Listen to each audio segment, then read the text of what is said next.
77 men stand in a line on Lexington Green. They're not soldiers, they're farmers, men who milk cows, plant crops, and fix fences. They're holding muskets with shaking hands. Across from them, 700 of the most battle-hardened soldiers on the planet. Redcoats, the British Army, the same army that had conquered half the known world. Nobody moves. Then a single shot. Nobody knows who fired it. Nobody ever will. The British open fire. Smoke fills the air. Men scream. The farmers scatter across the green. 8 of them never get up. In minutes, it's over. The British reform their lines and march 7 miles west to the town of Concord. Their mission: destroy weapons stockpiled by colonial militia. They search houses, burn supplies, and raise smoke over the town. The militia, watching from the hills, think they're burning Concord to the ground. Word spreads like wildfire. By the time the British reach Concord's North Bridge, 400 militia are waiting. The British fire first. The militia fires back.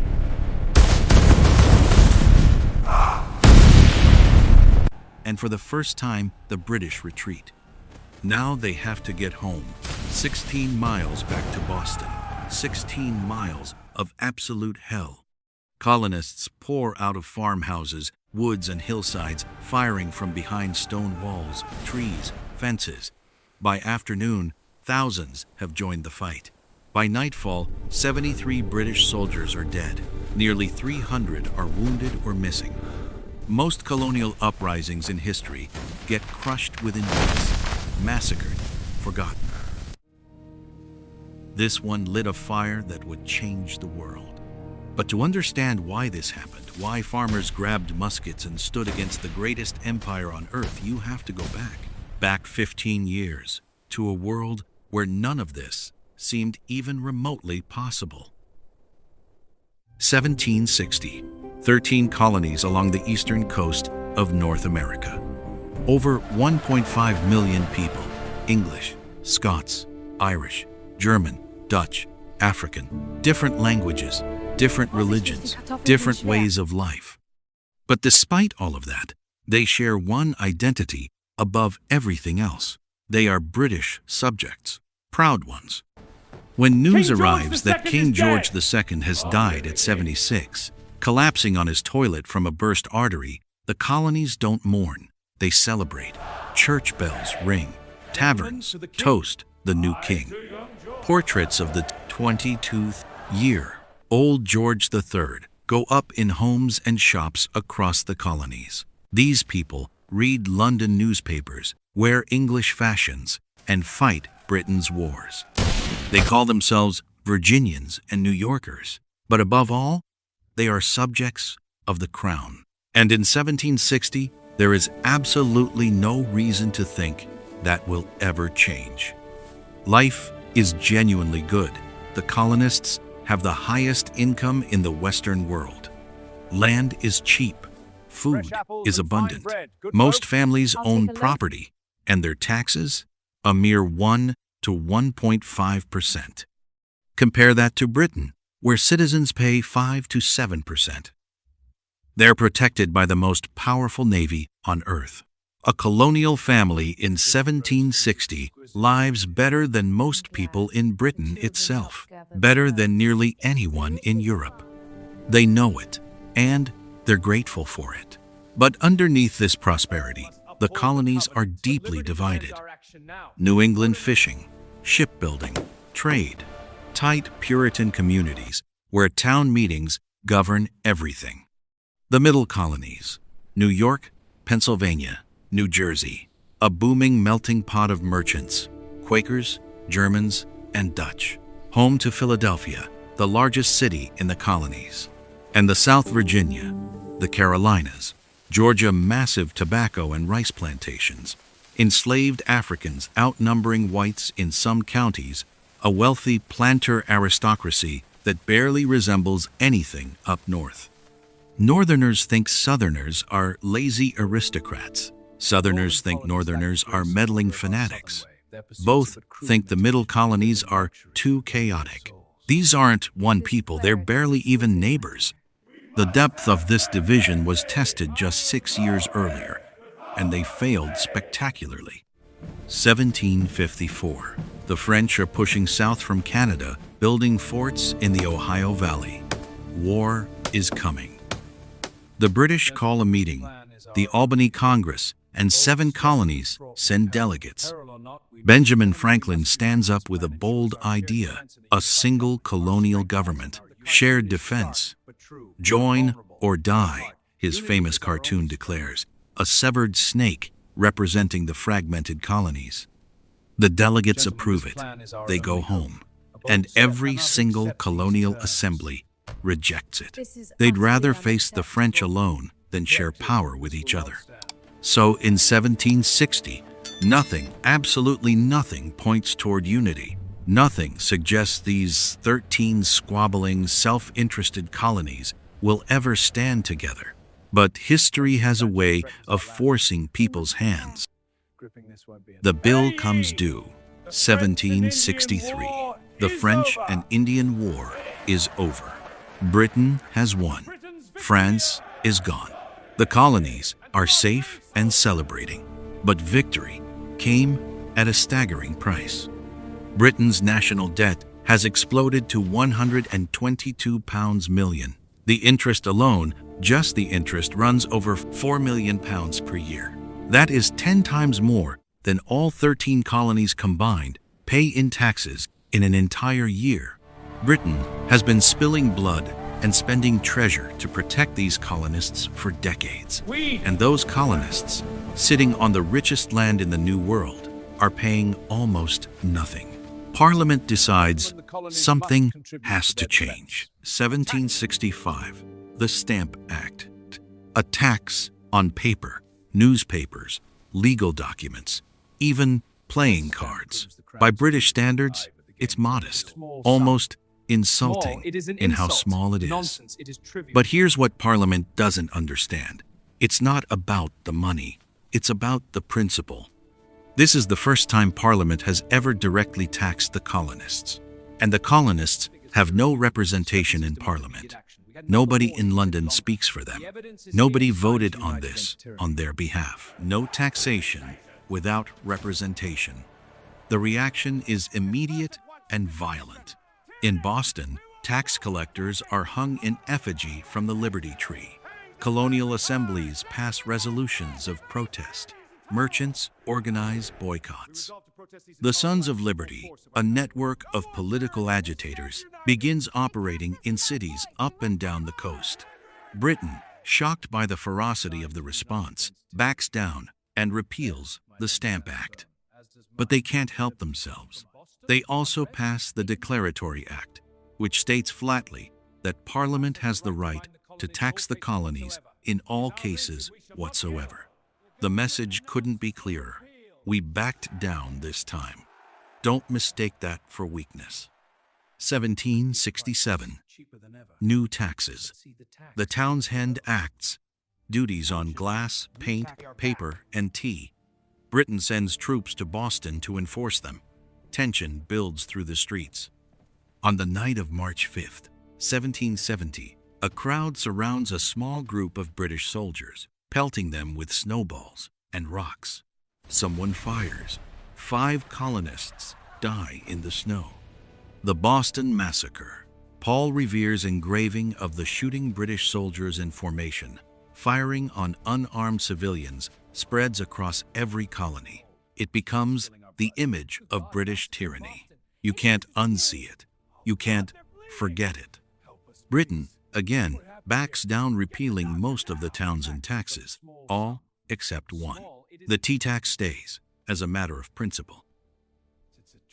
The point of no return. 1773. The Tea Act. Parliament actually lowers the price of tea. On the surface, it looks like a gift, but the colonists see it for exactly what it is: a trap. Accept cheap tea. Accept Parliament's right to tax you. Swallow your principles for a bargain. The answer comes on a cold December night in Boston Harbor. Colonists, disguised as Mohawk Indians, board 3 ships, 342 chests of tea. An entire shipment worth 10,000 pounds gets thrown into the harbor, chest by chest, until the water turns brown. The Boston Tea Party. Britain has had enough. 1774. The Intolerable Acts. Boston Harbor is closed. Massachusetts self-government is suspended. British troops are quartered in civilian homes across the colony. The message from London is unambiguous. Massachusetts will be punished until it submits. But something unexpected happens. The other colonies don't walk away. They don't say, well, that's Boston's problem. They rally. That thing that couldn't happen in 1754 colonial unity starts happening in 1774, because it turns out all these divided, squabbling colonies needed was a common enemy. September 1774, Carpenter's Hall, Philadelphia, 56. Delegates from 12 colonies gather for the First Continental Congress.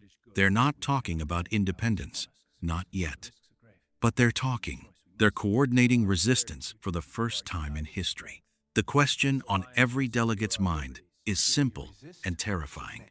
Do we submit or do we stand? Britain watches this development with growing alarm. April 1775, General Thomas Gage receives his orders. March to Concord. Seize the weapons. And that brings us back to that line of farmers on Lexington Green, in the gray light before dawn, staring across at 700 soldiers in red coats. One shot. And the world changes forever. The day after Lexington and Concord, militia from across New England converge on Boston. Within weeks, 15,000 men have surrounded the city.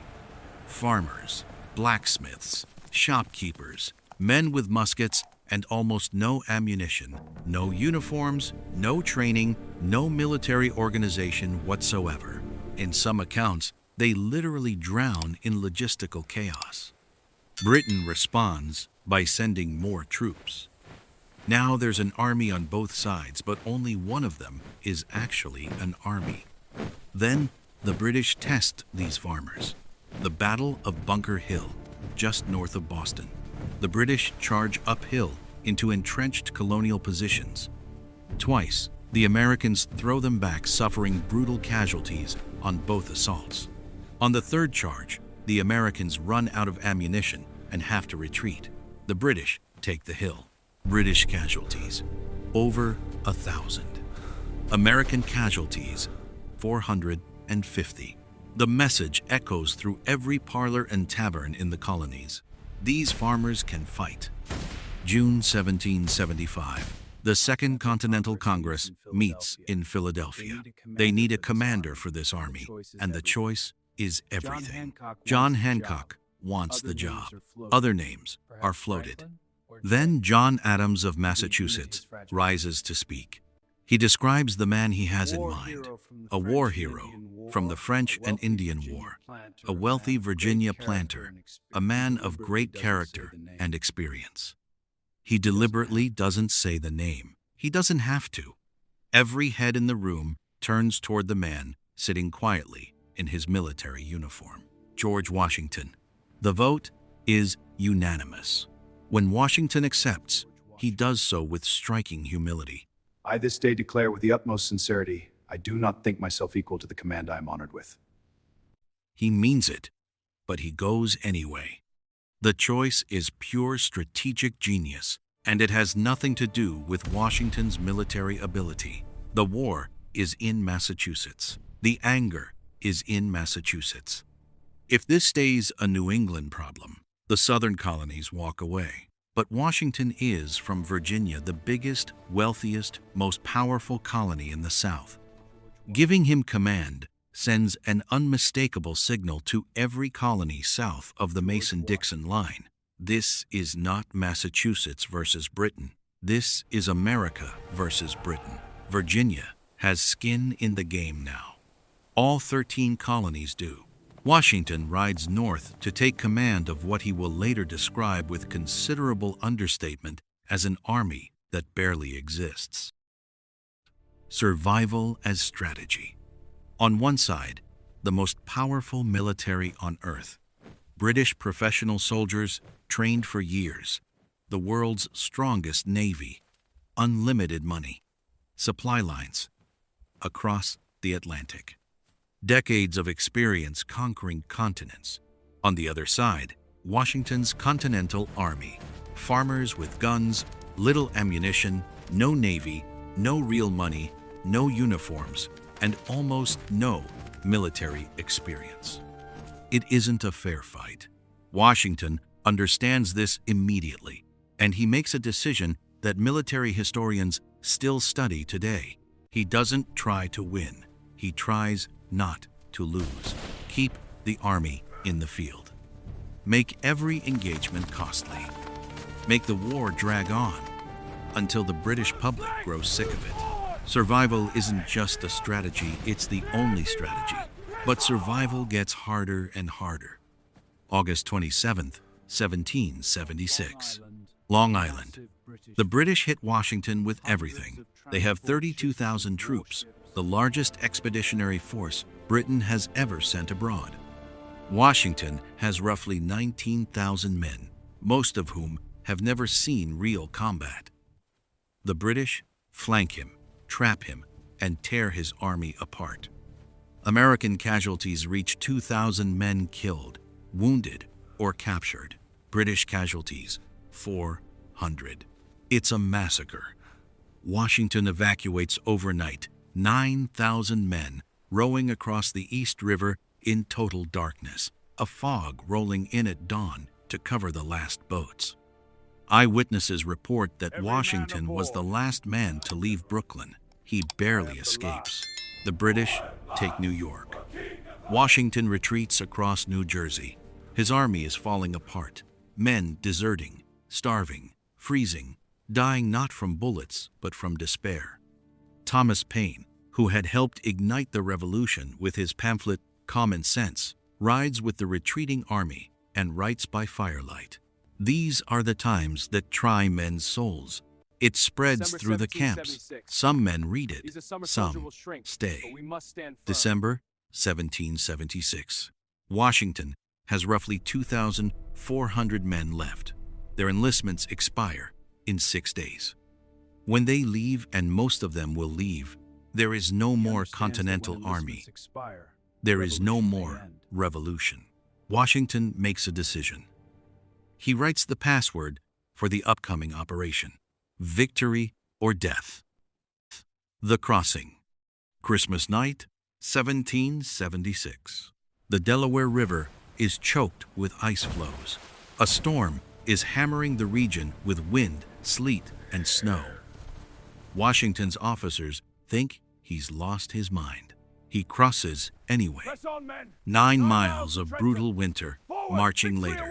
At 8 o'clock in the morning on December 26th, Washington's frozen, exhausted men hit the Hessian garrison at Trenton. German mercenaries, among the most feared professional soldiers in the world, hired by Britain in the tens of thousands. The battle lasts 90 minutes. The Hessians, caught completely off guard, are overwhelmed. American casualties: 2 men dead from exposure to cold, 5 wounded in combat. Hessian casualties: 22 killed, 83 wounded, 900 captured. The Americans win. It isn't a strategically decisive battle. It doesn't end the war, but it does something more important. It proves the revolution isn't dead. Soldiers re-enlist. New recruits sign up. The army survives another season. Washington would continue losing battles for months. Congress would quietly debate whether someone else should command the army. The situation would remain desperate, grueling, exhausting, but the revolution would survive. The turning point. October 1777, Saratoga, New York. British General John Burgoyne marches 8,000 troops south from Canada with a bold plan: cut the colonies in half, separating New England from the south, and end the war in one campaign. He is supremely confident, arrogantly so. American General Horatio Gates stops him cold. 2 ferocious battles over 3 weeks. On October 17, 1776, Burgoyne surrenders 6,000 British and Hessian soldiers, stacking their weapons on the banks of the Hudson River. It is the first time an entire British army has ever surrendered in the field, ever. The news reaches Paris like a thunderclap. King Louis XVI of France has been watching this war from the beginning, calculating. France lost nearly everything to Britain in the French and Indian War 20 years earlier. They have been waiting patiently, bitterly, for proof that the Americans could actually win. Saratoga is that proof. France officially enters the war as an American ally. Ships, troops, money, expertise. Suddenly, Britain isn't fighting farmers anymore. Britain is fighting France, its oldest, most powerful rival. But while diplomats celebrate in Paris, Washington's army is walking into hell. Valley Forge, December 1776. A frozen field in Pennsylvania. 12,000 men march into Valley Forge, an empty, unfortified encampment with no shelter, almost no food, and hundreds of men without shoes in the middle of winter. Washington writes to Congress in despair, describing nearly 3,000 men unfit for duty because they are barefoot and otherwise naked. By spring, roughly 2,000 of his men will be dead, not from enemy fire, but from cold, starvation, and disease. Then, a stranger arrives. Baron Friedrich von Steuben, a Prussian officer and veteran of Frederick the Great's legendary army, rides into Valley Forge speaking almost no English. He watches Washington's men drill and is visibly horrified. He immediately takes over. What follows is one of history's most remarkable military transformations. Von Steuben teaches these men everything: bayonet techniques, battlefield formations, how to march in formation, how to reload under fire, how to maneuver as a coordinated unit. He screams instructions in German and French, having them translated mid-drill. He screams with rage. He screams with passion. And somehow it works. The army that marches out of Valley Forge in June 1778 is not the same army that marched in. It is something new, something dangerous. June 28, 1778, Battle of Monmouth, New Jersey. Washington's Continental Army meets a British force in open field and, for the first time, holds the line. The men don't break, don't scatter, don't run. They reload under fire. They use the bayonet. They fight the British to a standstill, and the British retreat under cover of darkness. The turn was real, and the British knew it. The South, the siege, and the end. Unable to win in the North, Britain shifts its entire strategy: move the war south. The Loyalist population there is large. Let them help finish this. December 1778, Savannah falls. May 1780, Charleston falls. 5,000 Continental soldiers captured in the worst American defeat of the entire war. The British plan appears to be working brilliantly, but the South doesn't fold. Frontier militias strike back with brutal effectiveness. At Kings Mountain in October 1778, American backwoodsmen obliterate a Loyalist force, killing, wounding, or capturing nearly every man. At Cowpens in January 1781, General Daniel Morgan executes one of the most tactically brilliant maneuvers of the entire war, destroying a feared British cavalry force. And in the South, General Nathaniel Greene, Washington's most gifted strategic mind, plays a masterful game. He loses battle after battle, but bleeds the British at every engagement, forcing them to expend men and supplies they cannot replace in a theater where supply lines are thousands of miles long. Guilford Courthouse, March 1781. Green loses the battle, but inflicts such horrifying casualties that British General Cornwallis's army staggers back toward the coast. Every British victory in the South cost them a little more of something they can't get back. Cornwallis retreats to Yorktown, Virginia, and waits for the Royal Navy to evacuate him. The Navy never comes. The French fleet arrives first, defeating the British naval force sent to relieve Cornwallis. Washington moves his Continental Army south. In a stunning forced march, French troops join him. Together, they surround Yorktown, dig siege trenches, and bring up artillery pounding British positions around the clock. Cornwallis has nowhere to go. October 19th, 1781. 8,000 British soldiers lay down their weapons. The British band, in an act of either irony or despair, reportedly plays a tune called "The World Turned Upside Down." The war is effectively over. The greatest act. It takes 2 more years for the diplomats to make it official. The Treaty of Paris, signed September 3, 1783, has Britain recognizing the independence of the United States, with borders stretching from the Atlantic Ocean to the Mississippi River, from the Great Lakes to Florida. On November 25, 1783, the last British soldiers sail out of New York Harbor. Washington rides into the city that same day, 7 years after he fled it in the dark. A few weeks later, he travels to Annapolis, where Congress is meeting. His hands shake as he reads a short speech. He tells Congress he is surrendering the trust they placed in him, retiring from public life, going home. He was commander-in-chief for 8.5 years. He held an army together through disaster after disaster, through starvation and betrayal and near total collapse, and somehow brought it to victory. He had more power at that moment than anyone in America. Victorious generals throughout history had used exactly that power to seize control. Caesar, Cromwell, Napoleon. Washington goes home to Mount Vernon.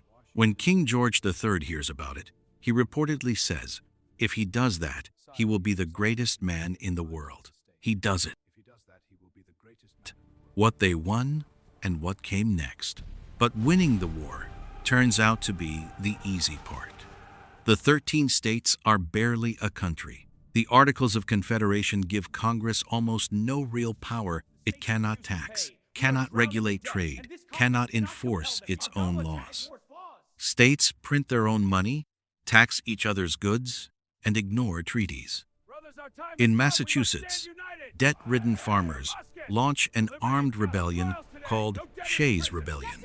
Congress cannot even raise an army to stop them. By 1787, it is clear to everyone that the system is broken. Delegates gather in Philadelphia, the same room, the same city where they declared independence 11 years earlier, and scrap the entire framework. What they produce in its place is the United States Constitution, 3 branches of government, separation of powers, a federal system balancing state and national authority. A framework so radical, so unprecedented, that most of the world, still ruled by kings and emperors, assumes it will collapse within a generation. The Constitution is ratified in 1788. The new government needs a president. Everyone already knows who it has to be. April 30th, 1789. George Washington, 57 years old, takes the oath of office as the first president of the United States. He didn't want the job. He takes it anyway. The war is won. The nation is born. What happens next? That's a story for another time. If you're tired of shallow summaries and want the real forces that shaped our world, the power, the conflicts, the hidden decisions, then this channel is for you. Subscribe now and sharpen your understanding of history with every video.